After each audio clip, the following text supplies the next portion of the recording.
Ok, bueno, entonces para retomar, aquí ya están mapeadas las sombras y voy a empezar con el lápiz HB y haciendo muy poca presión sobre todo el área donde va la sombra, ¿verdad? Este trabajo tiene que hacerse despacio, con paciencia, porque la intención es que no quede ninguna marca del trazo sobre el papel,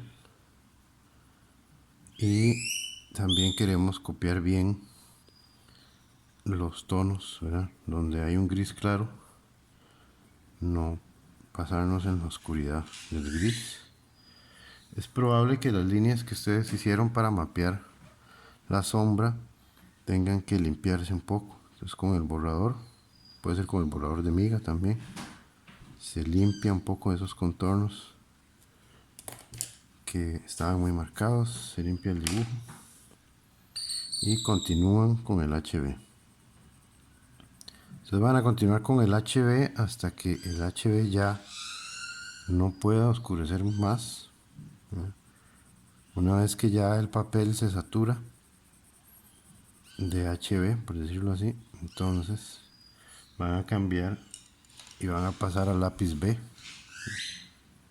Y tienen que ir observando muy bien la lámina para que vean a dónde la sombra tiene bordes más difusos y a dónde tiene bordes más definidos, porque eso es parte del volumen y del sentido de realidad de su dibujo, ¿verdad? Por ejemplo, en esta punta del dedo donde tengo el lápiz, la sombra es un poco más definida. Aquí la sombra que hace el dedo pulgar sobre el otro dedo también es muy definida porque está muy cerca.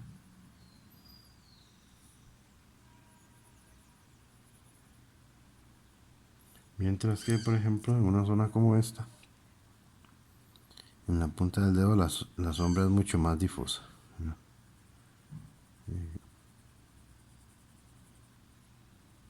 Ustedes pueden estar regresando a los diferentes lápices. Si están trabajando con el 2B, no quiere decir que no pueden volver a aplicar tono con el HB.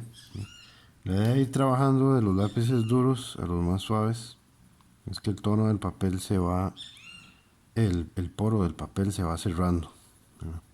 Si ustedes trabajaran esto directamente con el 6B, les va a quedar muchísima textura, que es la textura propia del papel, y al trabajar con los lápices duros, el grafito va llegando a esos poros donde el 6B no podría llegar, por ejemplo. Conforme van avanzando con la sombra, también pueden ir limpiando el resto de su dibujo para darle mayor precisión al contorno, ¿verdad? Todas las líneas de encajado y de medición y de visado se van limpiando. Y recuerden no tocar el dibujo con los dedos, sino mejor el pincel. Voy a pasar al 2B. No voy a terminar el dedo porque si no es... Esto lleva su rato, ¿verdad? Hay que hacerlo con calma. Pero por lo menos para que vean un poco cómo se trabaja esto, ¿verdad? Recuerden aplicar el grafito en círculos muy pequeños, suavemente, ¿verdad? Si tienen que hacer muchas capas de grafito, eso es lo normal, ¿verdad? Eso es como la técnica realmente va a funcionar mejor. Y tienen que observar con mucho cuidado la lámina, verla bastante de cerca, porque hay zonas como esta, ¿verdad? Que esta es la almohadilla del pulgar, que tiene un gris muy muy suave, ¿verdad? Tienen que definir realmente cuáles son las partes de los dibujos donde está realmente el blanco del papel y poder reconocer los grises más claros, ¿verdad?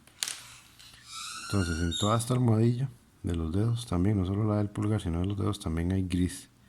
Y recuerden que eso lo hacemos con el HB, con círculos muy pequeños y casi sin ejercer presión.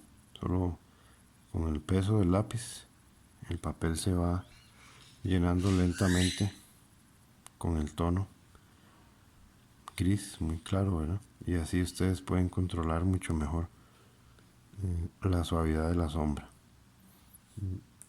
Conforme vamos avanzando con esto, recuerden ir definiendo los contornos, sobre todo donde está la sombra. Los contornos son muy definidos.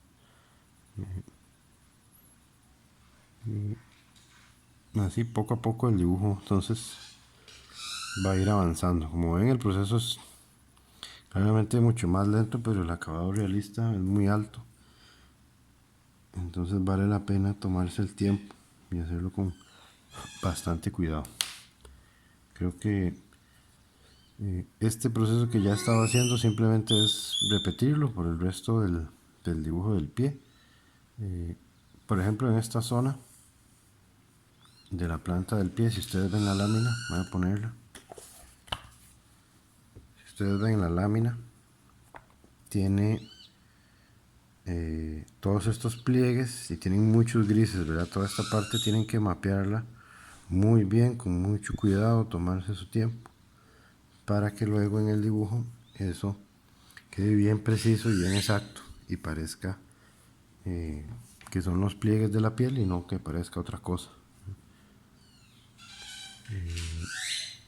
Y no necesariamente tienen que terminar una parte, o sea, pueden avanzar por su dibujo y una vez que tienen todos los tonos completos, digamos, en todo el pie, pueden empezar a revisar a dónde tienen que oscurecer o dónde pueden aclarar un poco más su dibujo para terminar de amarrar todas las sombras. Yo creo que ese sería el paso final y con eso la lámina seguiría completando, ¿verdad? Poco a poco.